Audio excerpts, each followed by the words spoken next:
kami boleh memuji-Mu, menyembah-Mu, menyenangkan hati-Mu Bapa. Biar itu sebagai dupa yang harum di hadapan-Mu, sebagai korban ucapan syukur kami, karena kami semakin mengenal Engkau dan Engkau lebih lagi mengenal kami. Engkau tahu jalan-jalan hidup kami Tuhan, suka duka mengikut Engkau, jatuh bangun mengikut Engkau. Engkau tahu persis Tuhan, dan firman-Mu mengubahkan kami dari hari ke hari. Terima kasih Bapa. Kami bersyukur kami boleh ada sampai sekarang ini. Kami ada itu karena semata-mata kasih karunia-Mu Tuhan, anugerah-Mu yang begitu besar dalam hidup kami, penyertaan-Mu yang sempurna bagi kami Tuhan. Terima kasih. Biar kami boleh menyenangkan hati-Mu bukan lewat hanya pujian penyembahan kami, terlebih lewat hidup kami Tuhan, lewat perkataan kami, perbuatan, tingkah laku, keputusan-keputusan yang kami ambil. Biarlah keputusan yang menyenangkan hati-Mu Tuhan. Sebab itu berfirmanlah bagi kami, perlengkapi kami, ajari kami, supaya kami boleh semakin menyenangkan hati-Mu Bapa. Terima kasih, kami bersyukur untuk roh hikmat, roh wahyu dan pengertian. Kami bersyukur untuk telinga yang mendengar, hati yang memahami, dan pikiran Kristus. Terima kasih, sebab itu kami sambut kebenaran firman-Mu hanya di dalam nama Tuhan Yesus. Kita siap, sama-sama kita katakan amin. Silakan duduk Bapak Ibu yang dikasih oleh Tuhan. Shalom bagi kita semuanya. Shalom. Kita akan terus melanjut apa yang kita dapatkan minggu kemarin, minggu-minggu sebelumnya. Kita berjalan mengikut Tuhan.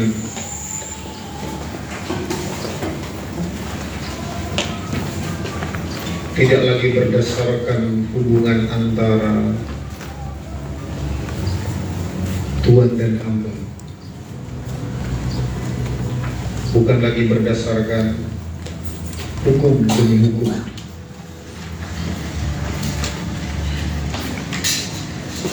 Kita di bawah Tuhan berjalan di dalam hubungan Bapa dan anak.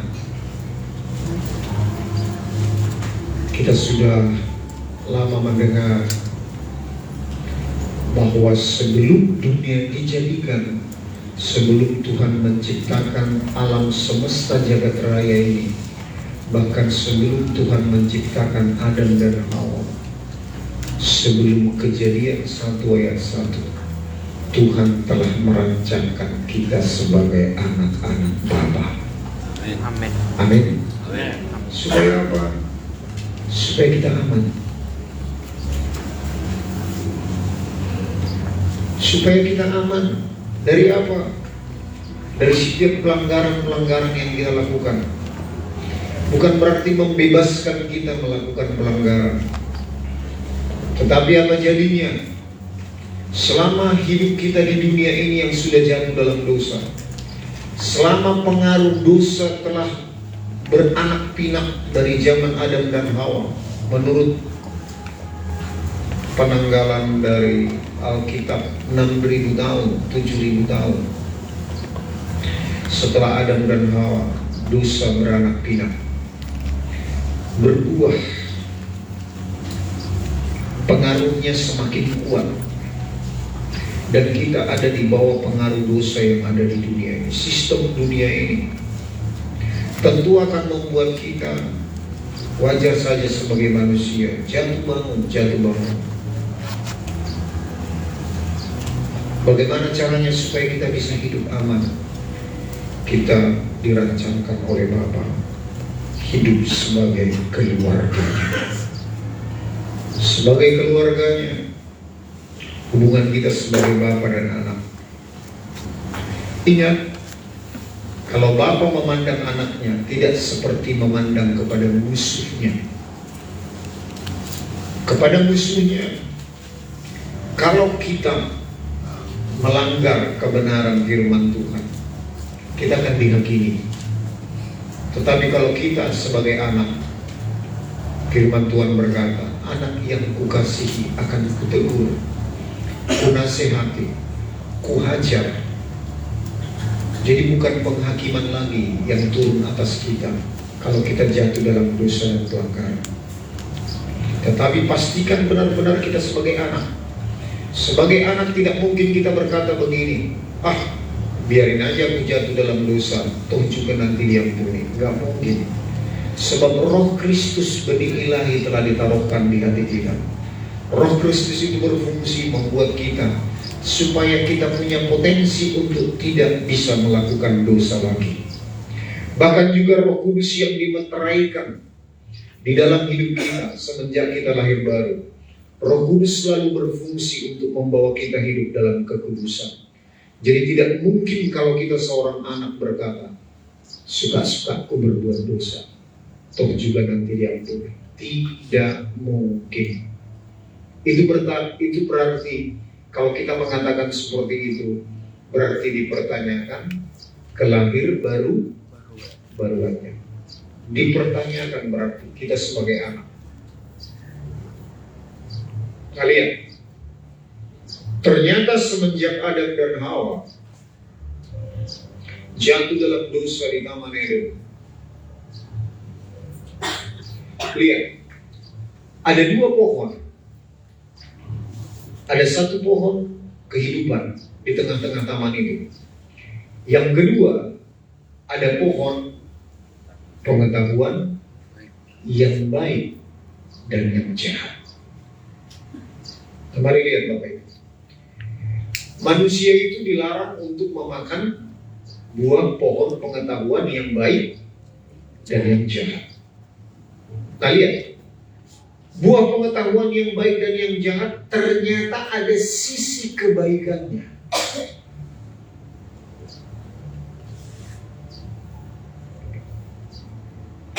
Yang baik, yang bukan dari Tuhan, ternyata itu tidak bisa dimakan. Buah pengetahuan yang baik dan yang jahat, kalau yang jahatnya tidak perlu kita persoalkan. Sekarang yang kita persoalkan yang baik dari buah pohon pengetahuan yang baik dan yang jahat. Pertanyaannya, apakah Tuhan tidak senang kalau kita mengetahui yang baik dan yang jahat? Apakah Tuhan tidak senang? Halo Bapak Ibu, sudah sarapan? Boleh dijawab? Apakah Tuhan tidak senang? Senang. Tetapi Tuhan tidak menyukai atau tidak mau kalau kita mengetahui yang baik dan yang jahat dari segi pohon pengetahuan yang baik dan yang jahat.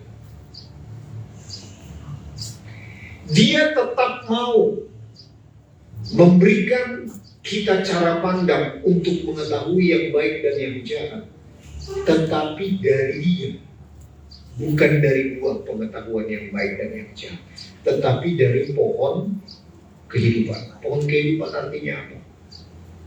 Itu menunjuk kepada Tuhan.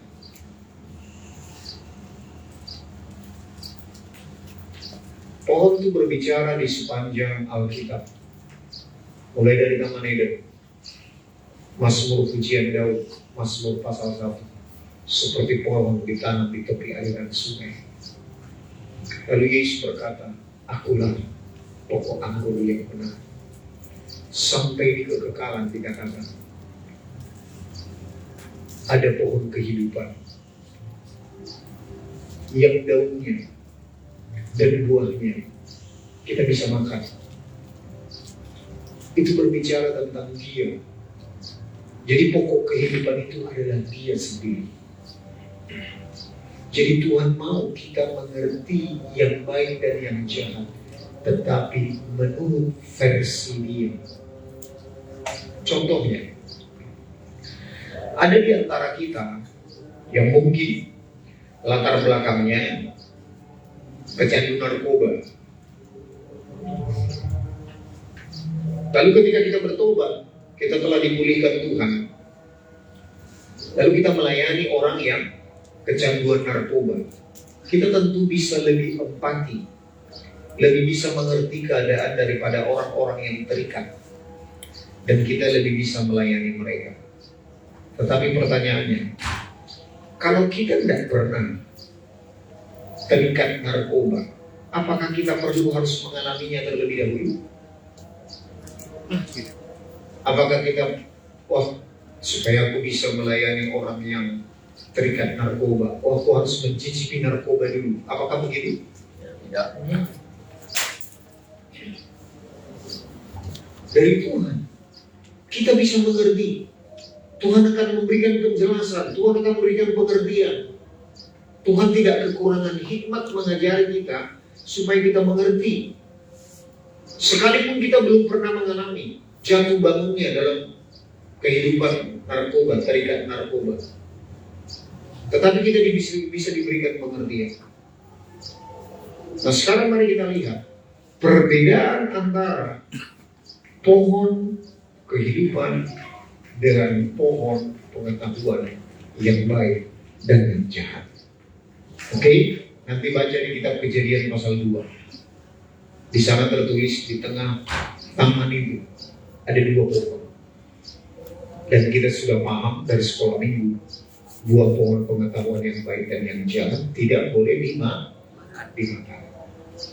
Tapi lihat, Adam dan Hawa memilih untuk memakan buah pohon pengetahuan yang baik dan yang jahat. Nah, sekarang mari kita lihat bagaimana kehidupan mereka yang sampai ke zaman perjanjian baru, ke zaman kita ini, masih tanpa sadar gereja Tuhan masih mencampur adukan antara memakan buah pengetahuan yang baik dan yang jahat dan memakan buah pohon kehidupan. Bapak Ibu siap? Siap mendengarnya? Siap. Lihat, ketika Adam dan Hawa jatuh memakan buah pengetahuan yang baik dan yang jahat, lalu apa respon mereka? Yang pertama, mereka malu. Yang kedua, mereka takut. Lalu siapa yang mencari? Tuhan yang mencari. Sebelumnya pergaulan mereka begitu indah di Taman Eden. Tetapi karena mereka jatuh dalam dosa, mereka malu. Mereka takut. Lalu Tuhan mencari Adam. Adam, di manakah engkau? Lalu terjadilah komunikasi. Nah, lalu mereka mempersiapkan diri seperti yang biasa mereka lakukan supaya mereka bisa bergaul dengan Tuhan. Caranya apa? Mereka mengatasi rasa malunya dan rasa takutnya. Mereka mengambil daun pohon ara.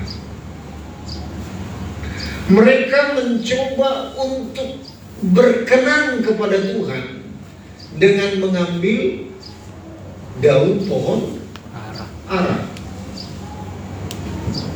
Waktu Tuhan datang bertemu dengan Adam dan Hawa, Tuhan mengatakan apa? Tuhan mengambil kulit binatang. Itu yang berbicara secara profetik. Kalau Tuhan mengambil kulit binatang, berarti dia sebelumnya sudah menyembelih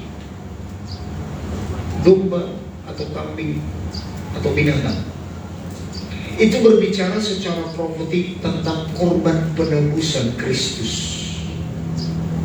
Efesus 1 ayat 7 mengatakan, coba kita buka.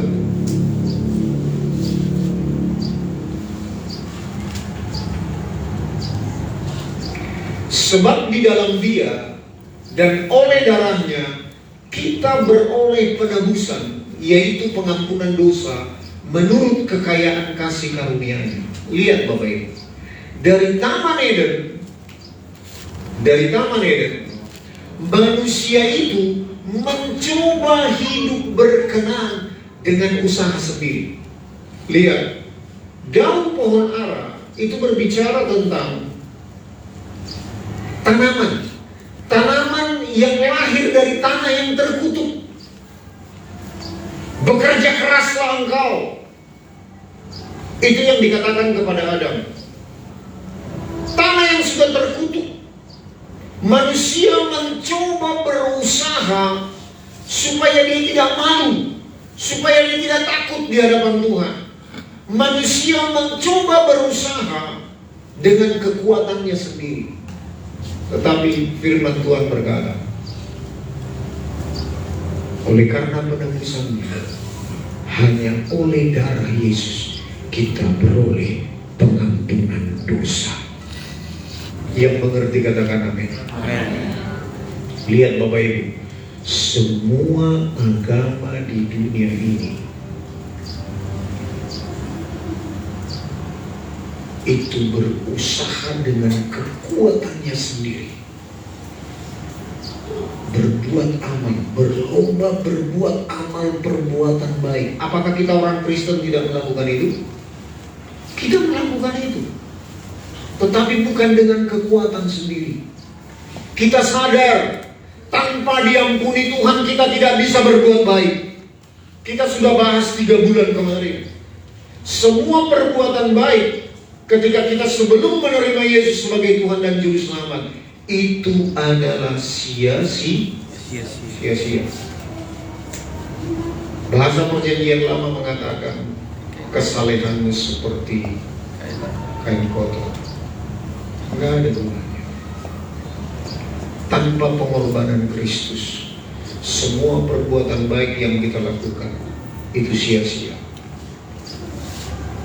Nah lihat, hanya karena pengampunan dosa, karena ada darah yang tertumpah, dan hanya darah Yesus yang bisa menebus kita yang berdosa ini oleh darah yang tidak berdosa. Jadi semua darah yang tercurah di Perjanjian Lama itu adalah gambaran daripada darah anak domba Allah 2000 tahun yang lalu yang tercurah bagi kita. Amin. Nah, lihat. Dari sejak Adam dan Hawa jatuh dalam dosa, mereka ingin hidup berkenan. Ketika mereka sudah jatuh dalam dosa, mereka berusaha. Itu simbol daripada mereka menyemat daun arang. Mereka tidak mengerti, tetapi Tuhan mengajarkan mereka. Tuhan mengambil kulit binatang untuk menutupi ketelanjangan mereka. Nah, lihat, itu diteruskan kepada anaknya Kain dan Habel. Kain tidak mendengar tetapi tidak mengindahkannya, sehingga dia membawa korban persembahan dari apa? Dari tanam-tanaman, tumbuh-tumbuhan, hasil pertaniannya. Tapi Tuhan tidak berkenan. Tetapi Habel membawa persembahan dari binatang. Tuhan berkenan. Kain marah, ditegur oleh Tuhan, tetapi tetap Kain tidak mempedulikannya. Dia membunuh adiknya Habel. Nah, lihat, usaha manusia ingin selalu hidup berkenan di hadapan Tuhan, selalu berusaha dengan kekuatan sendiri. Ini adalah dampak daripada buah pengetahuan yang baiknya. Kita tidak mempersoalkan yang jahatnya. Yang jahat sudah pasti jahat, tetapi kita sedang mempersoalkan yang baiknya. Nah, lihat, lalu terus berjalan kepada ketika Tuhan mengeluarkan orang Israel dari tanah perjanjian. Lalu sampailah di kaki Gunung Sinai. Tuhan menyodorkan bagaimana Dia mengangkat mereka seperti anak burung Raja Wali. Tuhan merancangkan kepada orang Israel sebagai kerajaan imam. Coba dibuka Keluaran 19 ayat 4 sampai 6. Keluaran 19 ayat 4 sampai 6. Dan bukankah itu yang diberikan kepada kita gereja perjanjian baru? Akulah kamilah bangsa yang terpilih, imamat yang kerajaan. 1 Petrus 2 ayat 9. Kita baca. Ini jugalah yang dirancangkan oleh Tuhan kepada bangsa pilihannya. Kamu sendiri telah melihat apa yang kulakukan kepada orang Mesir, dan bagaimana aku telah mendukung kamu di atas sayap Raja Wali, dan membawa kamu kepada. Terus, jadi sekarang jika kamu sungguh-sungguh mendengarkan firman-Ku dan berpegang pada perjanjian-Ku, maka kamu akan menjadi harta kesayanganku sendiri dari antara segala bangsa, sebab akulah yang mempunyai seluruh bumi.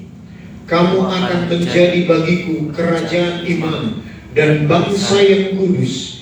Inilah semua firman yang harus kau katakan kepada orang Israel. Nah, lihat Bapak Ibu, Tuhan membawa orang Israel keluar dari Mesir bukan karena kebaikan mereka. Amin. Tetapi itu janji kepada Abraham. Janji kepada Abraham.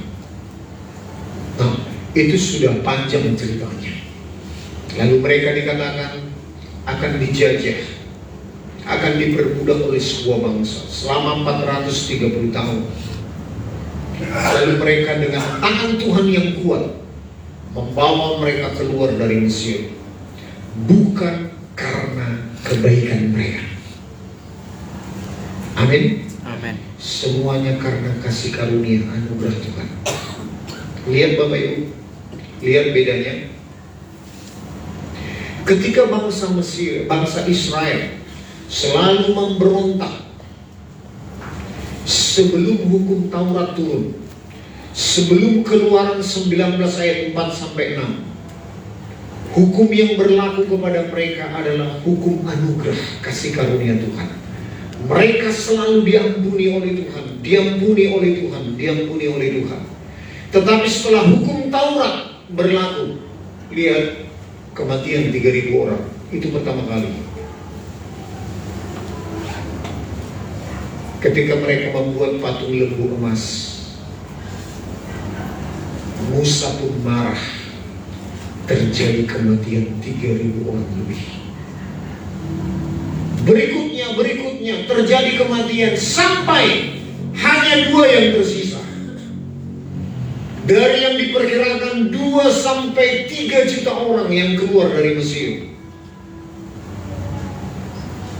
Kita buatlah dulu maksimalnya ya, 3 juta orang. Berarti 2.999.998 orang.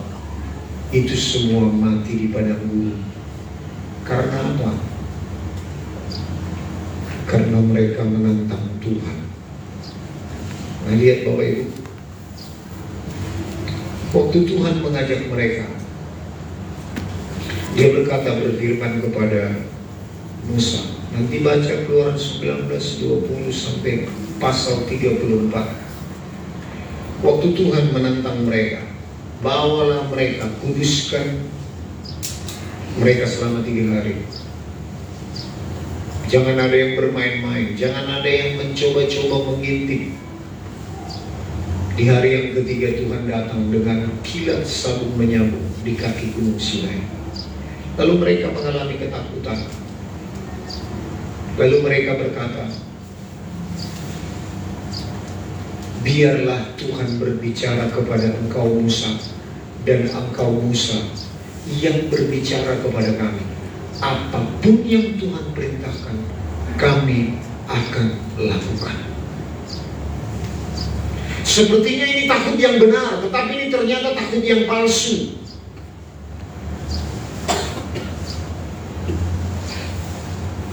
Mereka mencoba menantang Tuhan.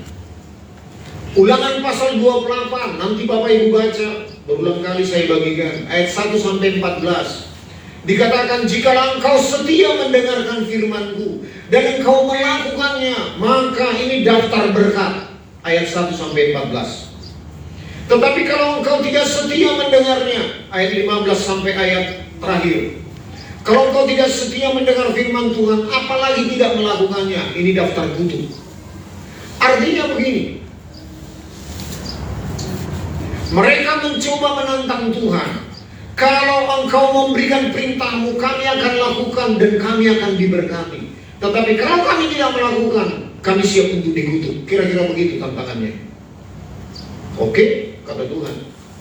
Tuhan memberikan hukum Taurat. 2 loh batu yang dikembangkan menjadi 600 lebih hukum Taurat. Kita lihat Bapak Ibu, sebetulnya apa tujuan Tuhan memberikan hukum Taurat? Hukum Taurat diberikan oleh Tuhan supaya Mereka tahu bahwa hukumnya Tuhan tidak bisa dengan sempurna dilakukan oleh manusia. Hukum Taurat itu gagal satu, gagal semuanya. Tidak ada satu manusia pun yang bisa melakukan hukum Taurat.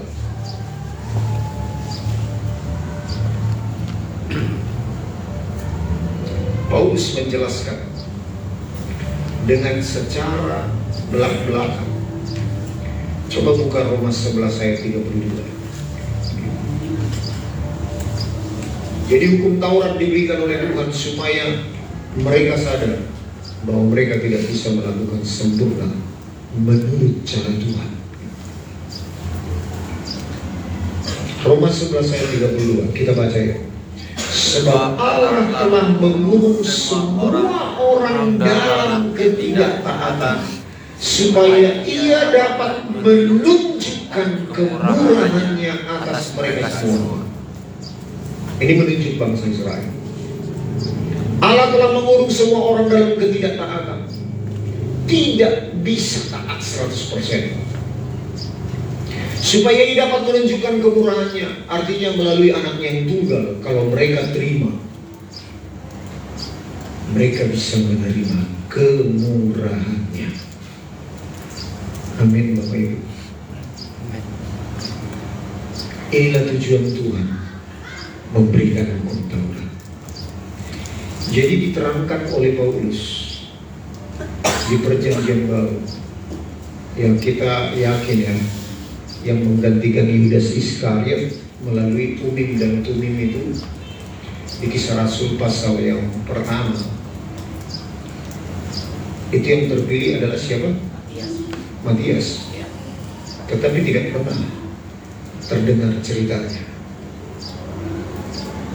Tapi lihat Paulus ketika dia ditangkap oleh Tuhan, tidak kebetulan Paulus berkata, dalam hal melakukan hukum Taurat aku tidak bercacat.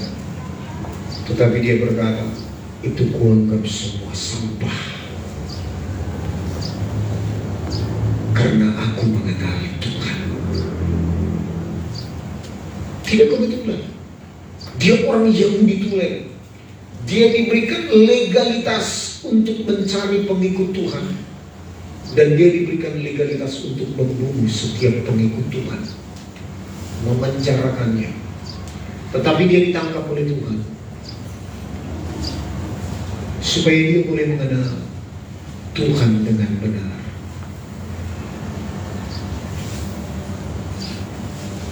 Nah lihat Bapak Ibu, saya mau bertanya kepada Bapak Ibu, kapan perjanjian baru dimulai?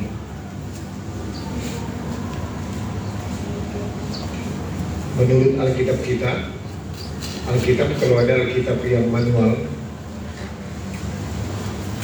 perjanjian baru dimulai dengan Matius pasal pertama. Pertanyaannya, apakah dari sini mulai perjanjian baru? Tidak.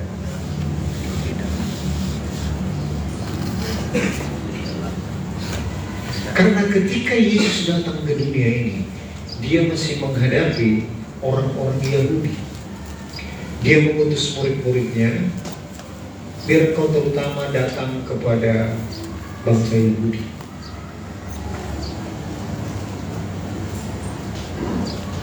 Selamatkan dulu orang Yahudi. Dan ketika Yesus hidup di dunia ini, dia masih menjalankan hukum Taurat. Tapi ini yang Bapak Ibu harus perhatikan. Ini sebagai pesan yang sangat penting yang saya baru dibukakan dalam minggu-minggu terakhir ini. Ini pesan Tuhan. Mari lihat Bapak Ibu. Coba perhatikan ketika Yesus ngomong kepada orang-orang Yahudi dan kepada murid-muridnya, berbeda apa enggak? Beda. Beda. Beda.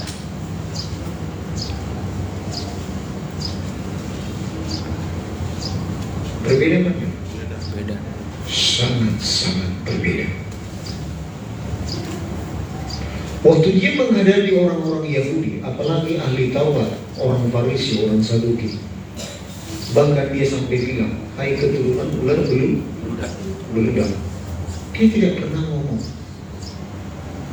kepada pengikut-pengikutnya. Bahkan waktu dia ngomong, jangan kau membuat kejahatan, dia sedang ngomong kepada siapa? Dia bukan sedang ngomong kepada pengikut-pengikutnya. Dia sedang ngomong kepada ahli-ahli Taurat. Dia begitu tegas karena ahli Taurat sudah mendengarkan apa yang disebut kitab para nabi. Nah lihat, waktu dia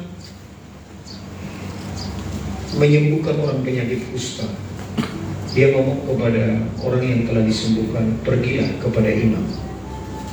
Ya kan? Dia masih melakukan hukum Taurat. Sebab di zaman itu, seorang yang penyakit kusta, kalau sembuh, dia harus ditahirkan oleh seorang imam. Nah lihat, dia masih lakukan itu. Jadi Yesus masih menghadapi hukum Taurat. Dia harus mengubah cara mindset atau gaya berpikir orang ahli Taurat. Dia bekerja keras dengan luar biasa untuk mengubah cara berpikir para ahli Taurat dan orang-orang Farisi, orang-orang Saduki. Dia masih menghadapi itu. Nah, giliran daripada para rasul lah yang boleh menjalankan secara sepenuhnya, terutama Paulus sekitar 30 atau 60%. Dia yang menuliskan kitab Perjanjian Baru. Nah lihat, coba kita buka Injil Matius pasal 22 ayat 34 sampai 40.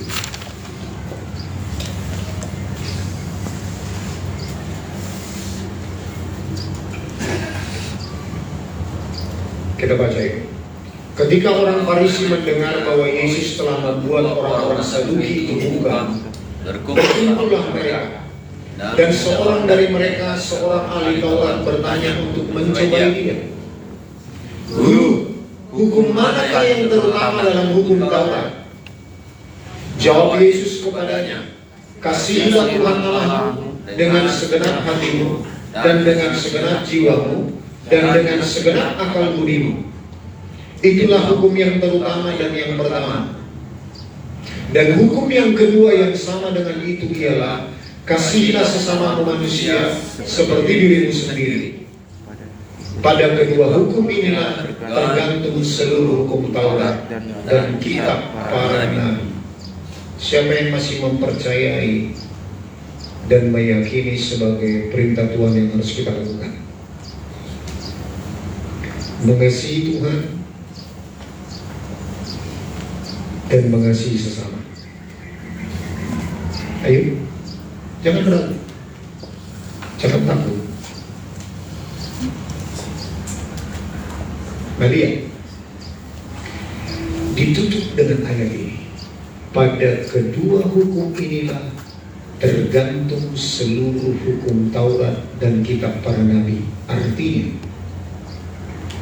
ini berdasarkan hukum Taurat. Berarti Bapak Ibu masih berjalan di dalam hukum.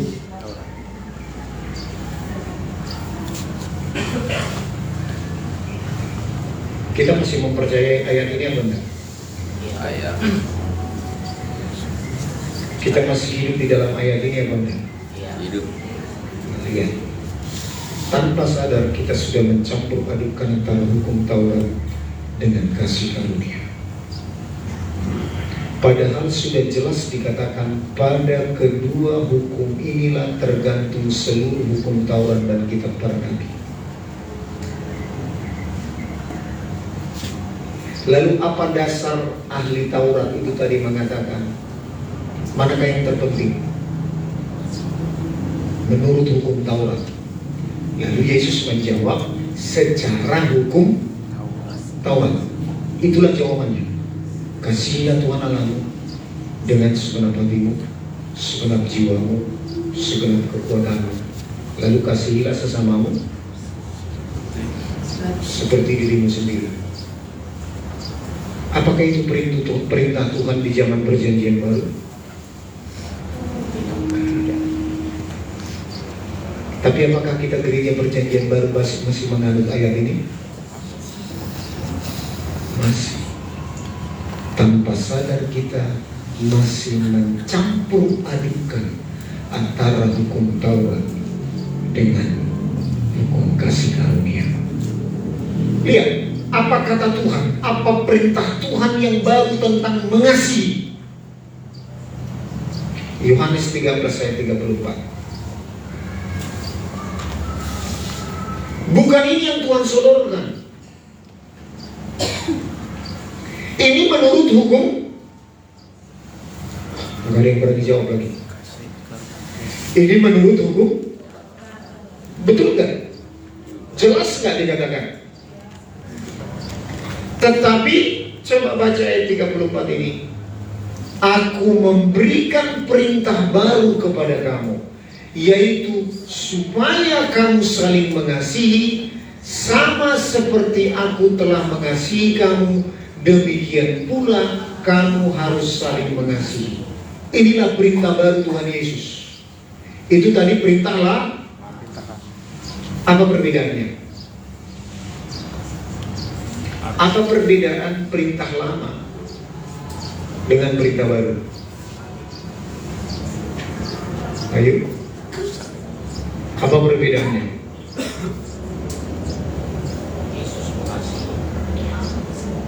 Perintah lama menurut hukum Taurat, kita yang terlebih dahulu berjuang untuk mengasihi Tuhan. Kasihilah Tuhan Allahmu dengan segenap hatimu. Tindakan siapa itu? Tindakan kita. Baru kita mengasihi sesama. Ini tindakan siapa? Seperti Tuhan telah mengasihi kamu, demikianlah kita mengasihi sesama. Kita bukan dituntut mengasihi Tuhan terlebih dahulu. Kita harus yakin bahwa Tuhan telah mengasihi kita terlebih dahulu. Dia telah mati di kayu salib. Itulah kekuatan kita mengasihi sesama.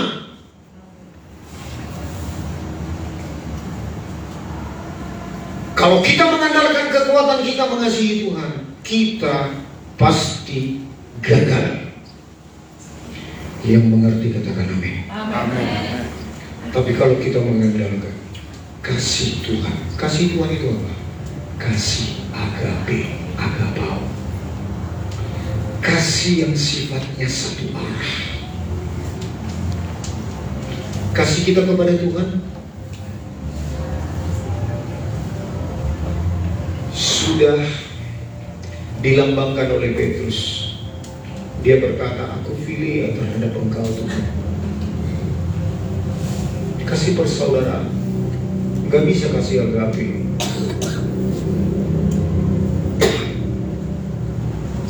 Tapi sesuai dengan nubuatan Tuhan Yesus, di masa mudamu,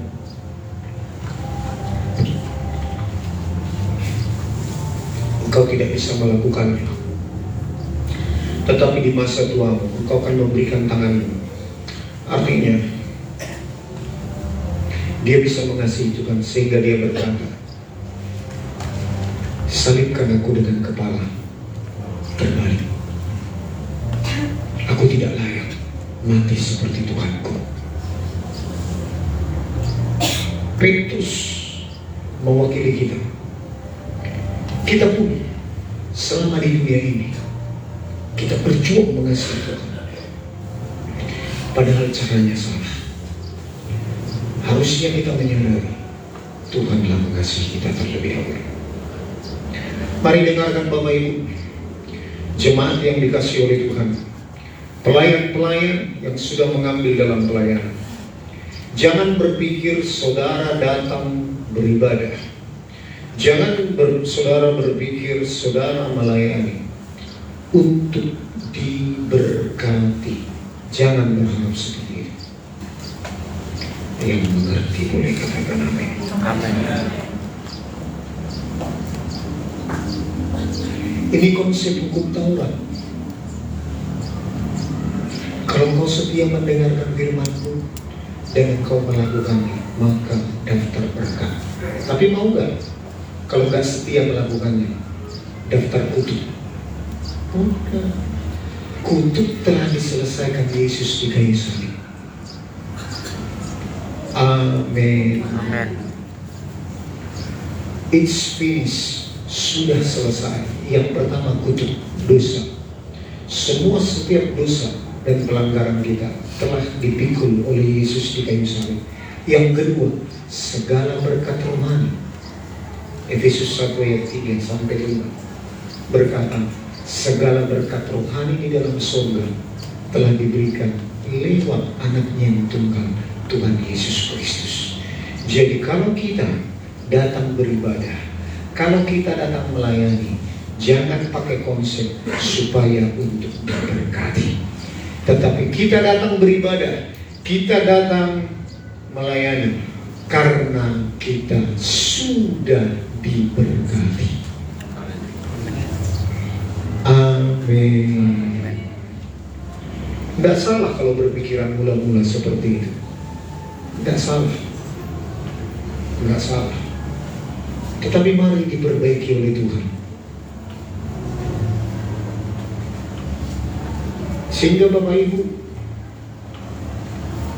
nanti saya lanjut. Saya keep dulu tentang itu. Nah sekarang mari kita lihat di zaman Tuhan Yesus. Di Yohanes pasal 8, nanti baca di rumah. Kita semua tahu ini mungkin dari sekolah minggu. Ayat 3 sampai ayat yang ke-11. Datanglah orang Farisi, ahli Taurat, membawa seorang perempuan yang berzina. Lalu dia datang untuk mencobai Tuhan Yesus. Dikatakan, dia bertanya kepada Tuhan Yesus, Guru, menurut hukum Musa, hukum Taurat, apakah yang akan kita lakukan kepada perempuan berzina ini? Kita pun masih hafal ya. Harusnya Yesus menjawab apa? Rajam dengan batu, lempar dengan batu.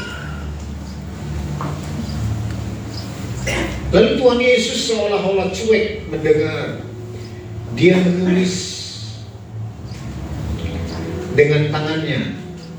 Dikatakan di tanah, tetapi sebetulnya di atas batu itu. Nah, ada orang yang menafsirkan begini. Kamu perlu nggak mengajari aku hukum Taurat? Dua loh batu itu ditulisi dengan tangan tuh. Dia sedang berkata begini, ini loh tanganku yang menulis di atas batu ini, yang menulis hukum Taurat di dalam dua loh batu. Tidak perlu kamu ajari aku hukum Musa supaya aku melempar, merajam dia dengan batu. Lalu orang Farisi bersikeras menanyakannya. Lalu Yesus pun berkata, siapa di antara kamu yang tidak berdosa, tidak pernah melakukan dosa, dialah yang terlebih dahulu melempar batu itu. Dan lihat, firman Tuhan berkata, mulai dari yang tertua, mereka satu persatu meninggalkan perempuan itu. Kenapa ditulis mereka yang siapa yang lebih tua dari yang tertua? Kita mungkin bisa menafsirkannya. Yang lebih tua mungkin lebih banyak melakukan dosa karena dia lebih duluan lahir. Lalu siapa yang pantas melempari dia dengan batu di sekitar itu? Yesus. Sebab Yesus tidak berbuat dosa. Tetapi apakah Yesus melakukannya? Enggak. Coba kita baca ayat terakhir dari ayat itu. Yohanes pasal 8 ayat yang ke-11.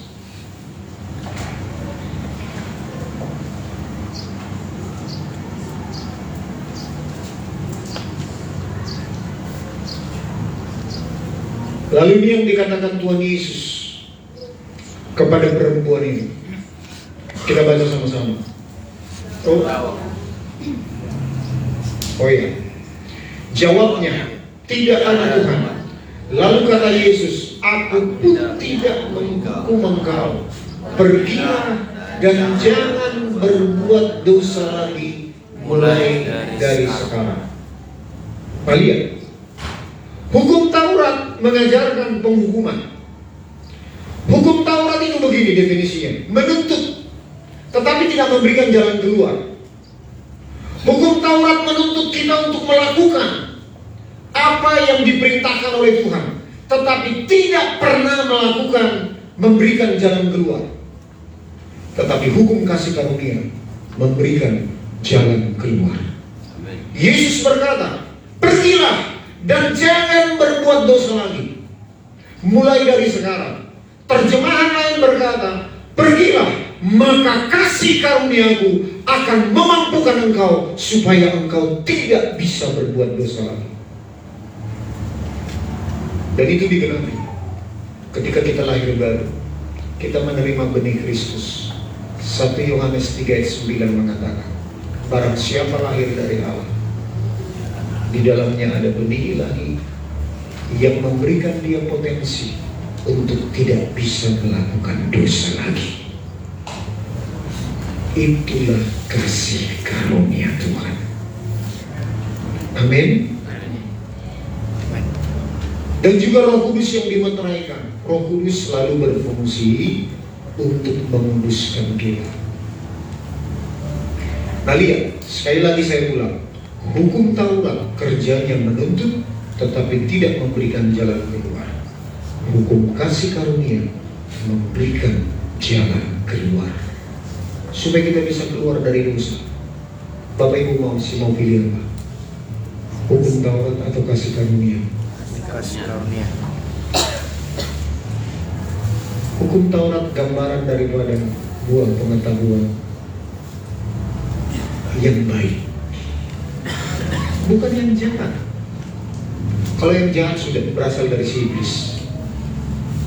Tapi yang baik itu gambaran daripada hukum Taurat. Kita lihat lagi Lukas pasal 18, nanti baca di rumah, ayat 18 sampai 27.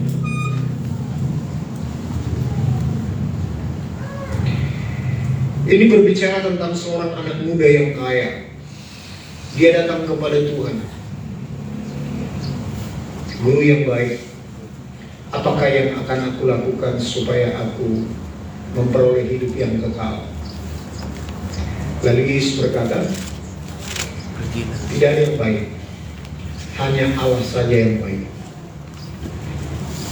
Lalu Tuhan berkata, lakukanlah hukum Tuhan. Oh, aku sudah melakukannya dari muda.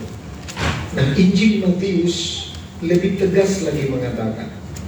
Dia berkata begini, lalu apa lagi yang kurang?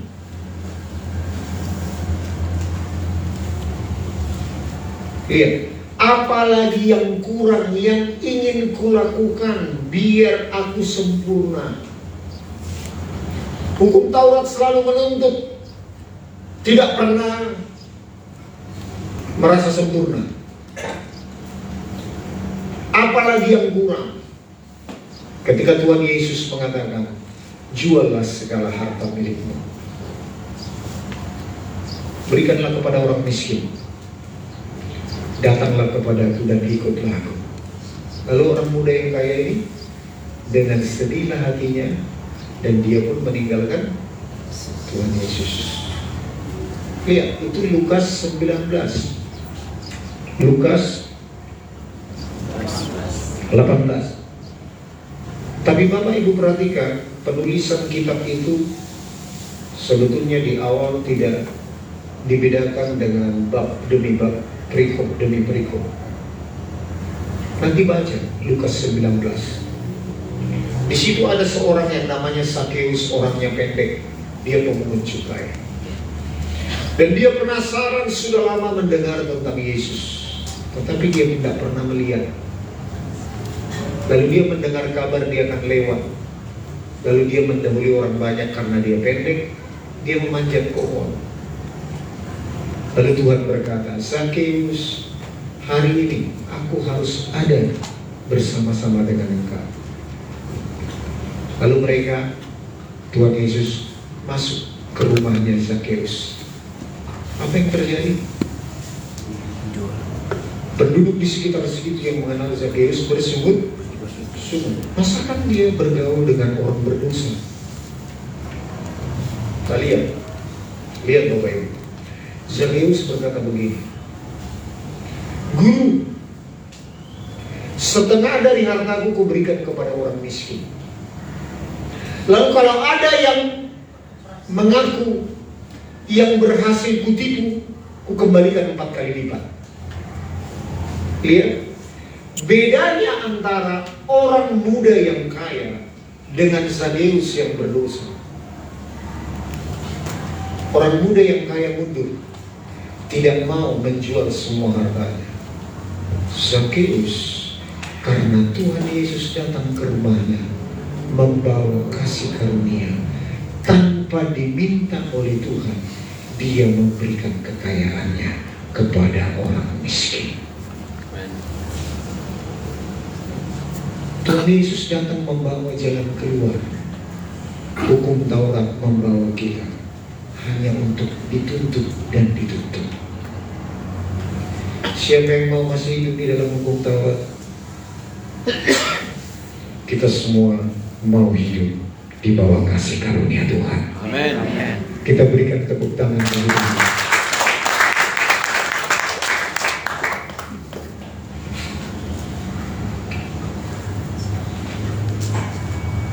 Kemudian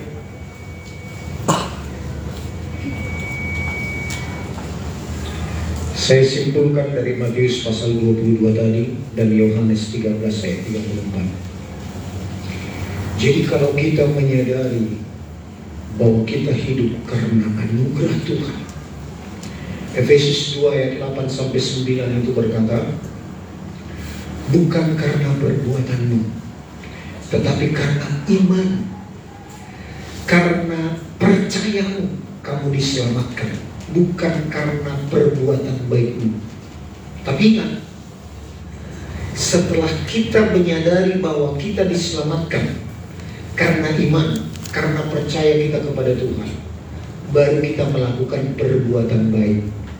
Ayat yang ke-10, Efesus 2 ayat 10. Sebab karena kasih karunia kamu diselamatkan oleh karena iman. Ayat 10. Karena kita ini buatan Allah, diciptakan dalam Kristus Yesus untuk melakukan pekerjaan baik yang dipersiapkan Allah sebelumnya. Ia mau supaya kita hidup di dalamnya. Jadi kita tetap melakukan perbuatan baik, tetapi setelah kita menyadari bahwa kita diselamatkan bukan karena perbuatan baik, tetapi karena iman. Amin Bapak Ibu. Amin. Ini yang perlu kita bedakan, supaya kita bisa terpisah dari hukum Taurat. Lihat, Bapak Ibu baca nanti Roma pasal 7 ayat 1 sampai 4. Paulus sedang menerangkan begini. Hukum Taurat itu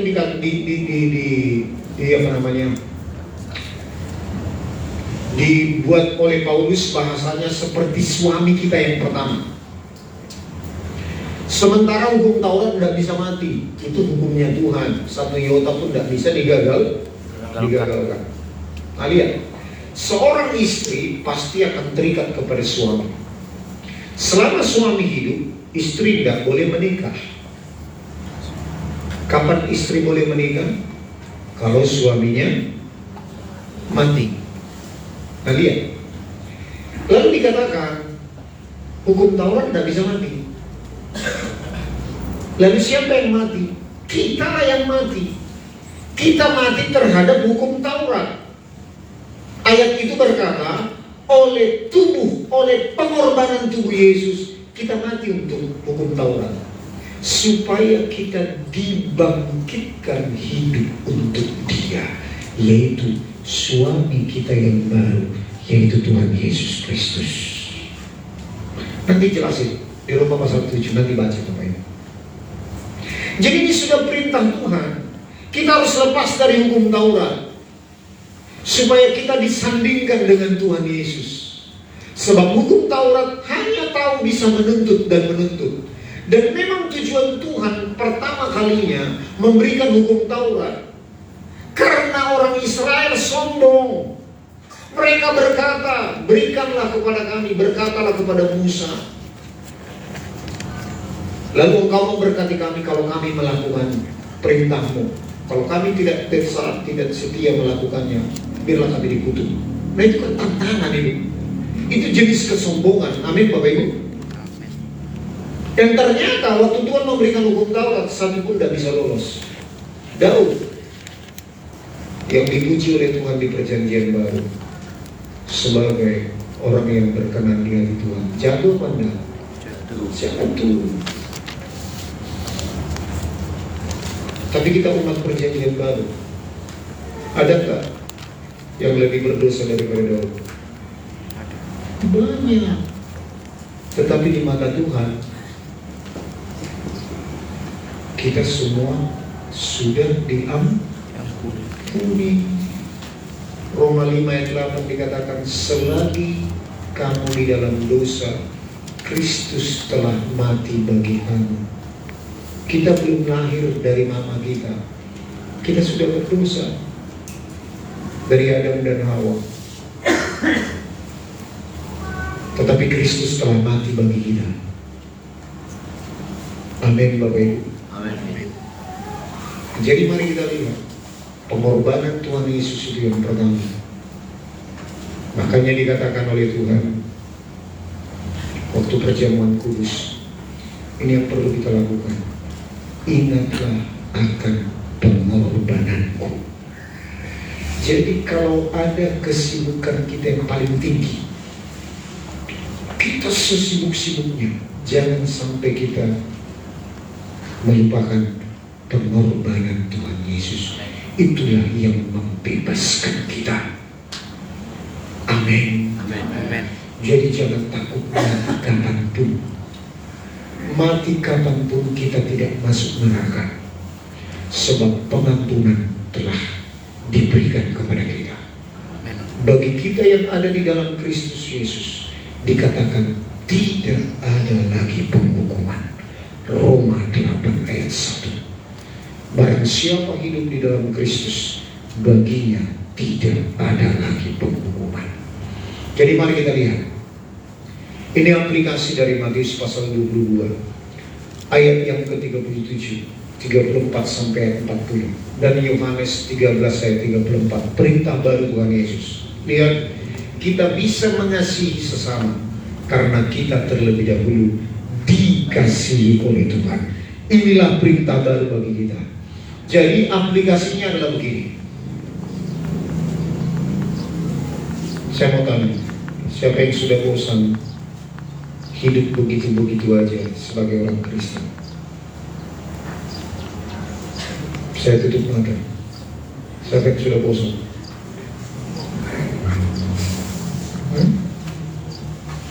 Siapa yang sudah bosan hidupnya begitu-begitu saja sebagai orang percaya? Angkat tangan begini. Nah, lihat Bapak Ibu. Kenapa Bapak Ibu bosan?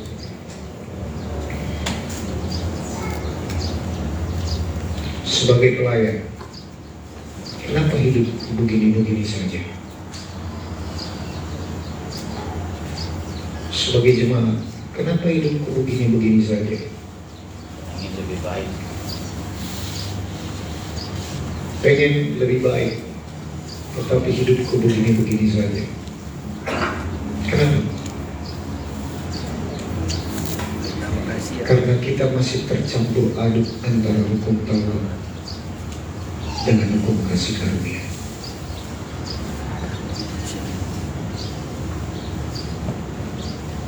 Karena kita masih melihat segi kemampuan kita.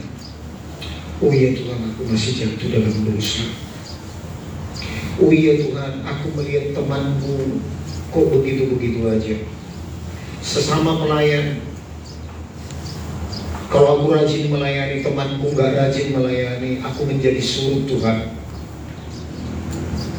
Ada gak yang seperti itu? Lalu kepala pelayan,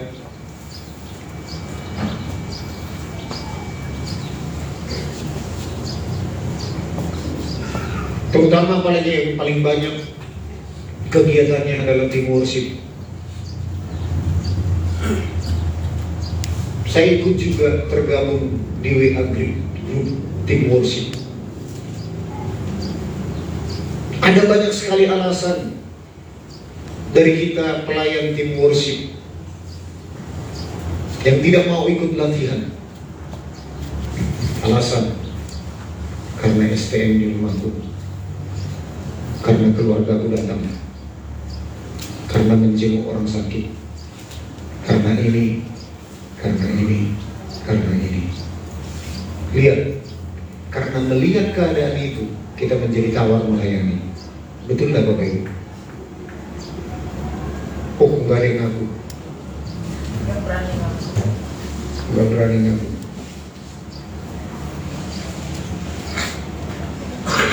Karena kita melihat apa yang ingin kita berikan kepada Tuhan belum mencapai kesempurnaan, ingin lebih baik katanya tadi.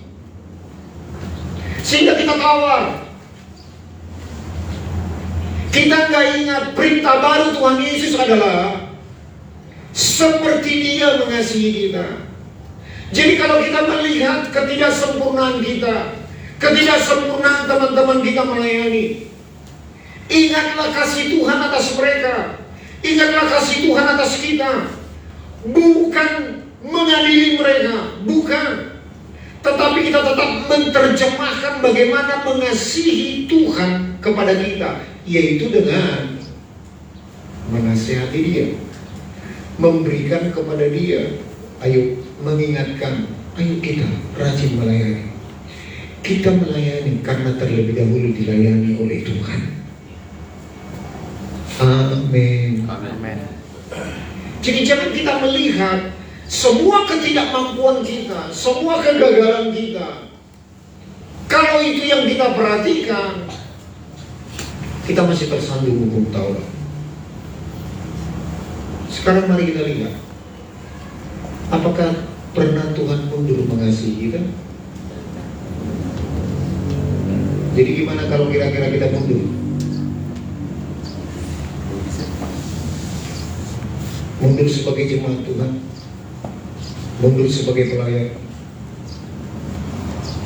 Apa kata-kata firman Tuhan kepada orang yang mundur?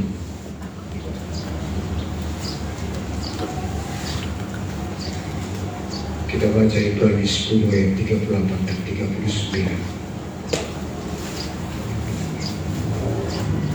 Saya tutup dengan ayat ini. Ibrani 10 ayat 38 dan 39.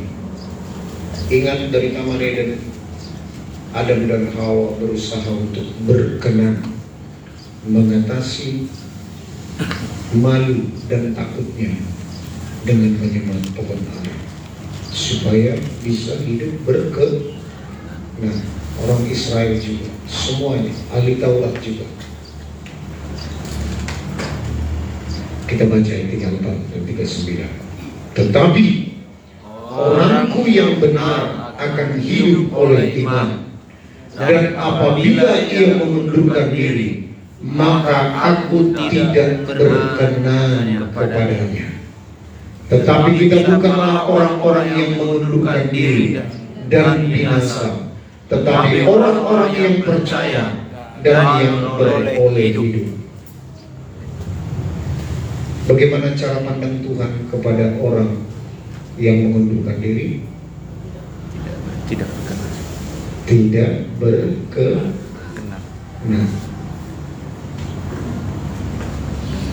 Ini juga berlaku kepada keluarga. Apa terjemahan daripada mengundurkan diri dalam keluarga?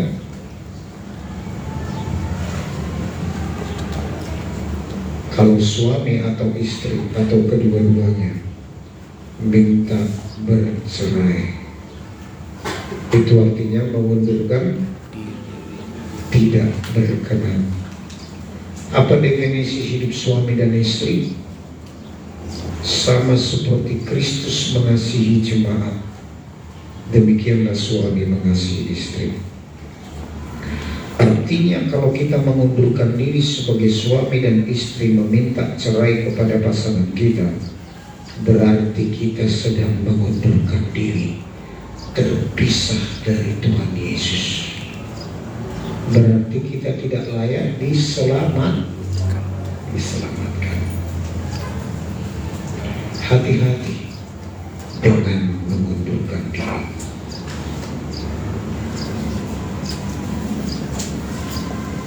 Saya kaitkan dengan kesaksian hidup saya, Bapak Ibu. Bapak Ibu sudah mendengar saya menyaksikan bahwa saya sudah siap dipanggil oleh Tuhan. Dalam kejadian waktu saya diamputasi, kira-kira 1 bulan yang lewat, saya sudah siap Tuhan. Gak perlu delay Tuhan. Kalau ini waktumu untuk menjemput aku siap. Istri anak-anakku sudah kupersiapkan, jemaat sudah kupersiapkan Tuhan. Tapi aku tidak memilih mundur. Ketika Tuhan berkata, hidupku adalah Kristus, mati adalah keuntungan, berarti aku harus berbuah. Belum mati adalah keuntungan, belum itu yang kualami. Sebab Tuhan masih mengizinkan saya hidup. Ternyata 1 minggu ini saya dengar, saya tanya kepada keluarga, kepada diantara saudara. Waktu saya setelah amputasi pertama, saya tanyakan, siapa diantara Bapak Ibu yang yakin bahwa saya pasti lewat waktu itu? Beberapa diantara saudara berkata, iya, kami sudah mengira bahwa Bapak sudah berangkat, sudah pulang ke rumah Bapak. Jadi benarlah kesaksian saya pertama,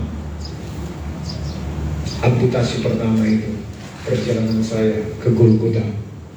Yang kedua, perjalanan kebangkitan. Benar, saya benar-benar menikmati ini. Dan saya menyadari bahwa hidupku adalah untuk Kristus, mati adalah keuntungan. Semua pelayan jemaat dan orang-orang yang datang ke rumah selalu berkata begini, Bapak Ibu tahu? Karena mereka secara umum pasti menduga bahwa saya tidak siap untuk mengalami kaki amputasi. Lalu nasihatnya selalu apa? Semangat. Semangat ya Pak. Ada seorang dari antara kumpulan saya di Mitra Raya, tempat ngopi, berkata begini, bukan hanya sebagai pendeta loh Bang, hampir semua orang yang menghadapi amputasi sudah siap, termasuk pendeta. Jadi tetap semangat ya Bang. Ujung-ujungnya selalu semangat. Bapak Ibu dengar kesaksian saya jauh lebih semangat setelah diamputasi. bahkan dari yang sebelum diamputasi. Amin. Amin. Karena saya mendengar saudara ngomong, jangan dulu pergi Pak, kami masih membutuhkan Bapak untuk mendewasakan kami, untuk membawa kami masuk tanah perjanjian, untuk mengubah kami menjadi serupa dan segambar dengan Kristus. Saya mendengar itu. Saya mendengar itu sebagai sebuah cerita, dan memang itu sesuai dengan panggilan saya. Membawa umat Tuhan masuk tanah perjanjian. Itu yang membuat saya semangat. Jadi kebenaran firman Tuhan yang dibukakan hari-hari setelah saya amputasi benar-benar sangat menerobosi hidup saya, membuat saya bertekad kuat akan membawa saudara supaya kita sama-sama masuk tanah perjanjian. Amin. Jadi saya katakan, kalau ada yang berpikiran mundur dari Tuhan, mari urungkan niatmu, baik sebagai jemaat, baik sebagai pelayan. Urungkan niatmu, sebab bagi orang yang mundur